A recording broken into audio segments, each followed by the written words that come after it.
আমি মদিনা শরীফে পরশুদিন এই গজলটা লিখছি, পরশুদিন। ওয়াযাক্কিরহুম আইয়ামিল্লাহ, স্মরণ করো দিন সবাই, ওয়াযাক্কিরহুম আইয়ামিল্লাহ স্মরণ। বহু কিতাবে লেখা শ্রেষ্ঠ মিলাদুন নবীর দিন, বলো বহু কিতাবে লেখা শ্রেষ্ঠ। বাজান খাইতে বেদাত শুইতে বেদাত বলে না কোনো দিন, তারা কথা কয় না। একটু আগে শহীদুল্লাহ বাবা, আজকে আমি কেন জানি হুজুর মনে হইলো ভাইজান, মনে হইলো যে ছাত্র কিছু লইয়া যায়, যে এত কাছে মাহফিল বাসবার আমি দিব, তোরা চল।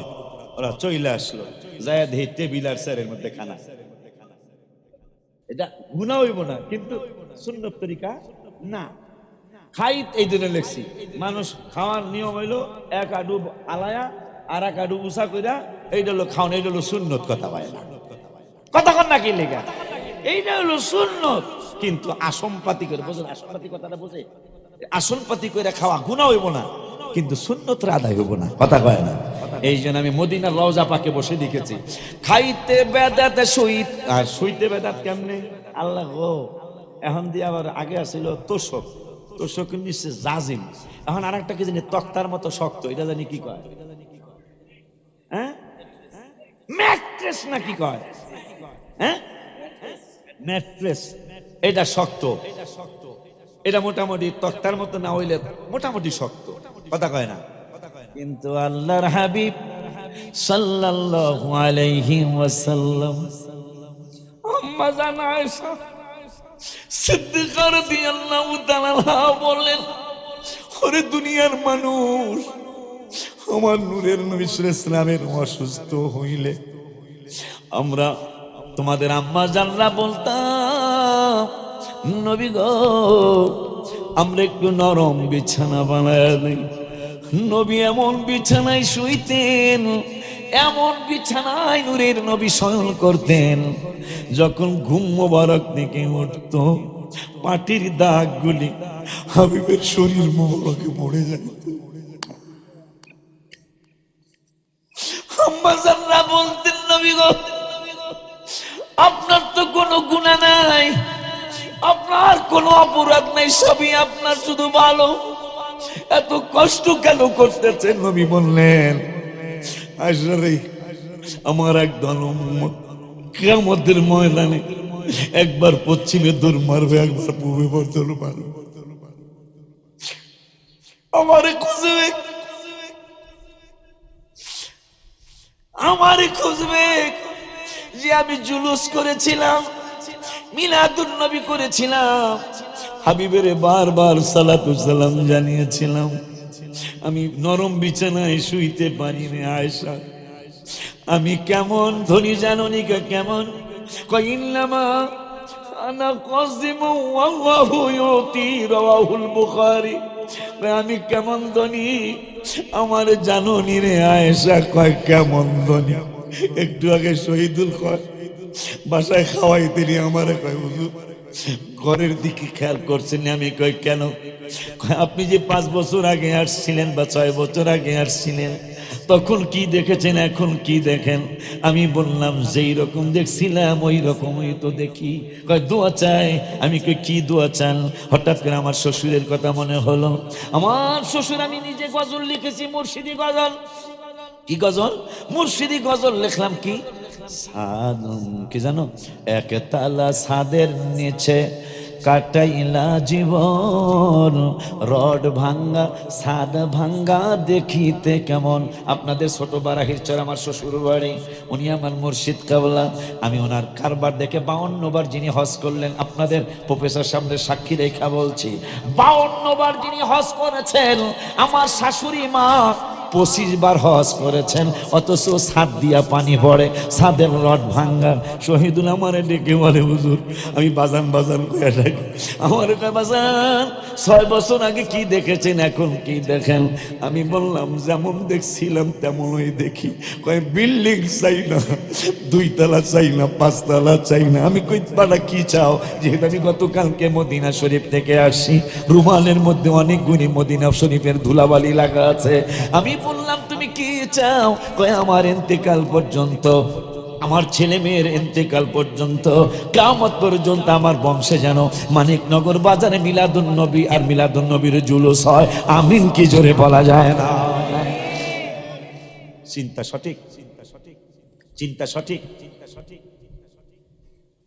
কারণ কারণ আজকে ডেক বাইরে বেরিয়ে করো, আমরা মতো মনে করুন বিরিয়ানি মনে হয়। কালকে কালকে সকালে আপনাদের জুলুস করার পরে তাবারক দেওয়া হবে, আলহামদুলিল্লাহ বলে। আজকেও আছে, কালকে রাত্রেও কি হইব নাকি? তাবারক রাত্র হইব? রাত্রে না, রাত্রে তো সকালে খাইলাম, ঠিকই না? হোক মারহাবা কন কেন করবেন? وعن أبي الدرداء قال مررت مع النبي صلى الله عليه وسلم إلى بيت عامر الأنصاري شهيد الليل। কি কাজ করতেছেন বাড়া? শুনে নেন হাদিস থেকে। وعن أبي الدرداء قال مررت مع النبي صلى الله عليه وسلم إلى بيت عامر الأنصاري رضي الله تعالى عنه। নূরের নবী আবু আমির আনসারীর বাড়ির দিকে রওনা করলেন। আবু দারদা কয় অনুমতি দিলে সফর সঙ্গী হতে চাই। নবীজি বললেন হয়ে যাও। সফর সঙ্গী হলো। হাঁটতে হাঁটতে আবু আমির আনসারী রাদিয়াল্লাহু তাআলা আনহুর বাড়িতে গেলেন। যায়া দেখতেছেন শহীদুল বাবারা তো এইভাবে আপনাদের সকলে দাওয়াত দিয়ে মিলাদুন নবী করে। আবু আমির আনসারী নিজের সন্তানকে আগে দাওয়াত দিচ্ছে, কয় আব্বা তালে না। আম্মা নিজের মেয়েরে কয় আম্মা তালে না। নিজের বাড়ির চাচাদের জ্যাঠাদেরকে খালাম মুবারক বানায়া আল্লাহ কুদরতি হাত মোবারক দিয়ে বানাইছেন। বানানোর পরে কিছু মাটি বেঁচে রয়েছে, সুবহানাল্লাহ, কিছু সরঞ্জাম বেঁচে রয়েছে।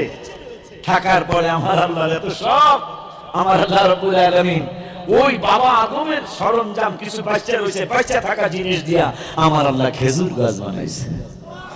এই জন্য হাদিসে পাকে বলেছেন খেজুর গাছ আমাকে মানব জাতির চাচা, সুবহানাল্লাহ কয় না? আদমের বডি মোবারক বানাবেন। সিলভর কথা মনে হয় ওয়াজ বাইরে যাইতেছে, বারো মিষ্টি যেহেতু আছে অসুবিধা কি? ঠিক নাও।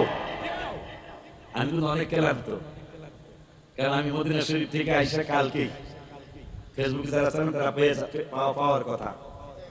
আমি চিটাগাং গেছিলাম, বাজারও দেখছে। আমি নামছি, নামার পরে বাংলাদেশের তৃতীয় নম্বরের শিল্পপতি বা দ্বিতীয় নম্বরের শিল্পপতি মিজান মামা আমাকে ফোন দিছে, বাবা তুমি নাকি মদিনা শরীফ থেকে আজকে আসছো? আমি কি জি। কোথায়? আমি কি চিটাগাং এয়ারপোর্ট। সোজা আমার বাসায় আসো। এই সফর মনে হয় আল্লাহ কবুল করেছে, আলহামদুলিল্লাহ। কারণ কেমনে বুঝলাম? বীরের আওহায় আমি যাই নাই, এবার বীরের আওহায় গেছি। সব খালি বেদাত বেদাত কর্মিয়া। বীরের আওহা এত সুন্দর কইরা সরকারি ভাবে এত সুন্দর। কোন বীরের আওহা? বীর মানে কুয়া, রাহামানি এলাকার নাম, মারাবা হয় না। এমন কড়া পানি, একবার সাহাবীদের পানি পিবে ৭০ জন সাহাবী নিয়া নবীজি চলছেন মক্কাতুল মুকাররমায়। এখানে যাত্রা বিরতি, পিপাসা লাগছে, পানি নাই, কলও নাই, কিচ্ছু নাই, কুয়া আছে। দেখো তো কুয়ার মধ্যে পানি একটু উড়ায় হয়, এ খাওয়া সম্ভবই না। পরে আমি গজল লেখছি, নবীর কারণে গো বাজান নবীর সম্মানে, নবীর কারণে গো বাজান নবীর সম্মানে, বীরের আওহা বীরে শেফা দেখলাম নয়নে, বীরের আওহা বীরে শেফা দেখলাম। নবীজি কয় এটা সাপ্লাই দিস না, এটা মুলাদুন নবী দিব কম ইনশাআল্লাহ। খালি দুই গাজালে মানুষ খবর না, এটা মানে রাখতে দে। তো পরশু দিনই তো 7টা ইনশাআল্লাহ লাইভ দিয়ে দিবি দরকার ইনশাআল্লাহ। 12 রবিউল আউয়ালের সম্মানে 12টা গজল লিখেছি। কোন সময় আমি একটার বেশি বা দুইটা বেশি লিখি না, কথা ঠিক না রে? কিন্তু এইবার 12টা, কারণ রবিউল আউয়াল মাসে কখনো আমি মদিনা শরীফ যাই নাই। এবার প্রথম রবিউল আউয়াল মাসে গেছি। আবার কইছি আল্লাহ আবারও আমু 18 তারিখে সন্ধ্যা 7টা 5টা ইনশাআল্লাহ আমি আবার মদিনা শরীফে যাব ইনশাআল্লাহ। আল্লাহর কাছে তৌফিক চাই মক্কার মদিনা শরীফ যাওয়ার লেগে। যখন মুসিবত তখন তুমি যেতে দরকারে 2 দিন লেগে যাবে। আগামীকাল জুমা, আজকে বৃহস্পতিবার, এই ফেরত দাও, ফেরত নিয়ে যাবো গা। জুমার নামাজ পড়ে আবার রাত্রে ফেরত করে চলে আসবো, নবীজির সাথে নামাজ পড়বো। মারহাবা, এই তো বেজালিয়া কথা। নবীজির সাথে নামাজ পড়বো কেমনে? আল্লাহ গো, আল্লাহ গো, আরে নবীজি সাহাবীরা তাদেরকে তাবি বলা হয়।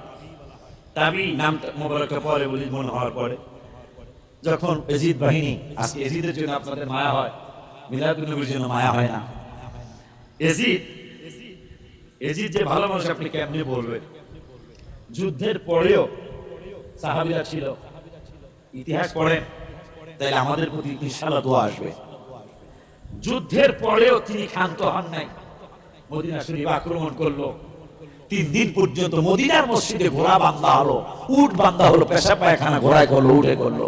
নাউজুবিল্লাহ কি বলবেন না? তো এক তাবি, নাম মোবারকটা মনে হলে বলবো, উনি পাগলের বেশ ধরছে, কারণ 700 কোরআনে হাফেজ সাহাবী শহীদ করে দিয়েছে। কমপক্ষে 10,000 সাহাবী শহীদ, তার মধ্যে 700 শুধু কোরআনের হাফেজ, মারহাবা। তাদেরকে শহীদ করা হয়েছে এজিদের নেতৃত্বে, নির্দেশে। তো এই পাগলায় পাগলের বেশ ধরছে, এরও মারতে গেছে। মারতে যাওয়ার পরে পাগলামি করতেছে, তাই লিডার কইতেছে এই পাগল ছাগল মাইরা লাভ নেই। তারা 3 দিন পর চলে গেল। চলে যাওয়ার পরে এই তাবি বলতেছেন, আমি না 3 দিন কিন্তু জামাত হয় নাই মসজিদে নববী শরীফে, এই এজিদের কারণে। নাউজুবিল্লাহ বলেন। 3 দিন পরে তাবি ডেকে বলছেন, ওই সাহাবীরা যারা বেঁচে আছো, তোমরা কি জানো? আমরা জানি মসজিদে নববী শরীফে জামাত হয় নাই, আযান হয় নাই, ইকামত হয় নাই। সাহাবী তাবি বলতেছেন, আমি তো 3 দিনে 15 ওয়াক্ত নামাজ জামাতে পড়ছি। জোরে কয় না। কার সাথে পড়লাম? মসজিদে নববী শরীফে তো আযান হয় নাই। কই যখনই ফজরের আযান হয়েছে, ফজরের আযানের ওয়াক্ত হয়েছে, রওজা মুবারক থেকে আযানের আওয়াজ, একটু পরে ইকামতের আওয়াজ আসছে। আমি বুঝা ফেলাইছি। কি বুঝছো? কয় নবীজি বলেছেন, ইন্নাহু রাসা মুসা আলাইহিস সালাতু ওয়াস সালাম কাইমান ইউসাল্লি ফি কবরিহি। মুসা কালিমুল্লাহ মাজার শরীফে, রওজা শরীফে যখন মেরাজের রাতে গেলেন, সেখান দিয়ে যাচ্ছেন, জিবরাইল কয় 2 রাকাত নামাজ পড়েন। আমার নূরের নবী কয় কি আছে এখানে? কয় মুসা কালিমুল্লাহর মাজার শরীফ আছে। কয় ভিতরের কোনো খবর জানো না? জিবরাইল কয় ভিতরের খবর জানি না, উপরেরটা জানি, মুসা কালিমুল্লাহর মাজার শরীফ। কয় ভিতরের খবর আমার কাছে শোনো। কয় কি? কয় ইন্না মুসলিম শরীফের হাদিস, ইন্নাহু রাসা মুসা আলাইহিস সালাতু ওয়াস সালাম কাইমান ইউসাল্লি ফি কবরিহি। আমি দেখতেছি মুসা কালিমুল্লাহ তার রওজা শরীফে দাঁড়ায়া দাঁড়ায়া নামাজ পড়ে। শুধু মুসা কালিমুল্লাহ না, ওয়াকাদালিকা ইব্রাহিম। আর সামনে যাওয়া যাবে না, আর পেছালিস্তা আমরা যদি বাঁচায় ইনশাআল্লাহ আশা হবে আমার। একটা তো হলো জামাই পরিচয় দিছি, আর এদের সাথে আমার একটা সম্পর্ক আল্লাহর মেহেরবানি হয়ে গেছে, আলহামদুলিল্লাহ বলেন। তবে এরা জিতে নাই, আমার 6 বার আমি জিতে গেছে যে আমরা আশিকি ওয়াজ করে 29 বছর আমরাই 6 বার আছি। জিততার তো না। জুনাইদ আছে এখানে? জুনাইদ কেরানীগঞ্জের জুনাইদ ছাত্র কই আইসা নাকি? কই আসেন? যাক, কেরানীগঞ্জ বর্তমান কেন্দ্রীয় কারাগারের সাথে যে এলাকাটি কেরানীগঞ্জ আলিয়াপাড়া, এখানে 23 বছর মাহফিল হলো। বাবাদেরকে সাহস দেওয়া যায়, 23 বছর মাহফিল হলো। এই বছর এই বছরে 10 জানুয়ারি আমি গেছি। এই বছর এইবার সহ আমার 21 বার যাওয়া হয়েছে। স্টেজ একটা, স্টেজ কয়টা? স্টেজ একটা, মাহফিল হয়েছে 23 বার, আমি গেছি 21 বার। থানার নাম কেরানীগঞ্জ, কেন্দ্রীয় কারাগারের সাথে গ্রাম আলিয়াপাড়া, কেন্দ্রীয় মসজিদের মাহফিল 23 বারেরটা আমি 21 বার গেছি। আমি পচা, কিন্তু অত পচা না। এটা আল্লাহ শুকর আদায় করছি। বাবা বাজান আমাকে 6 বার এনেছেন, এই জন্য এদের সাথে একটা সম্পর্ক হয়ে গেছে। যখন চাইছে কথা বলো, চাইছিল কিনা মনে নেই, আসতে পারি নাই। তবে মাঝে মাঝে আনাই ভালো, ঠিকই নাও, আদর থাকে। ফিরে যদি আহে জামাই আমাগো বাড়ি, ওসি পশি লয়া দিব ঠুন্ডা কাইসার বাড়ি বসে শ্বশুর বাড়ি রে। এই জন্য প্রত্যেক বছর দরকার নাই। হ্যাঁ, মাথা ভাড়া মাস্টার আমার এক ওস্তাদ ছিল, প্রাইমারিতে পড়াইতো। উনি সকালে আমাকে এগুলো শিখাইছে। ঘন ঘন হোর বাড়ি যাইতে হয় না, কথা কয় না স্যার। ঘন বলে ওই সময় স্যার আমরা তো বিয়া করি, বিয়া করবি তো এক সময়, হোর বাড়ি কম কম যাবি, আদর থাকবো, ঠিকই নাও। পোলাও খাওয়াইতে গেলে পরে মরিচ ভর্তা খাওয়াইবো, ঠিক কি না? তো যাই হোক, আলোচনা আজকে করতেই মনে হয়, মাইকগুলো আজকে ভালো, মাইক কাগো মাইক ভালো, তোমাদের মাইক ভালো, কথা বলতে খুব আরাম লাগতেছে। তা আগামীকালকে 7:30 ইনশাল্লাহ এই মাঠের থেকেই অনেকগুলো ওয়াজ বাকি রয়েছে, আবার পিছন থেকে ওয়াজ ওইটাও করেন। নাম হইল বিশ্বাসী আল আমিন, এই ছেলের নাম হলো আল আমিন, হ্যাঁ কৃষ্ণপুর থেকেই আসে। কৃষ্ণপুর থেকে আইলে মানিকনগরের মানুষের শক্তি বেশি না, মাহফিল যেহেতু এনে ঠিকই নাও। আর আগামীকালকে যেহেতু মাহফিল আছে, এই জন্য আর বাড়ানো ঠিক হবে না। অনুরোধের সুরে বলি, 5 ওয়াক্ত নামাজ পড়া লাগবে। আব্বা কই যাবো, দেখছ কারবারটা জ্বালা জুড়ায় না, জ্বালা জুড়ায় না রে, ভিতরে লাই গাছে নবীর প্রেমের আগুন রে, ওরে আমার জ্বালা জোড়ায়, জ্বালা জোড়ায় না। যাক, মুরব্বী মানুষ আমার বাবার মতো, মারহাবা।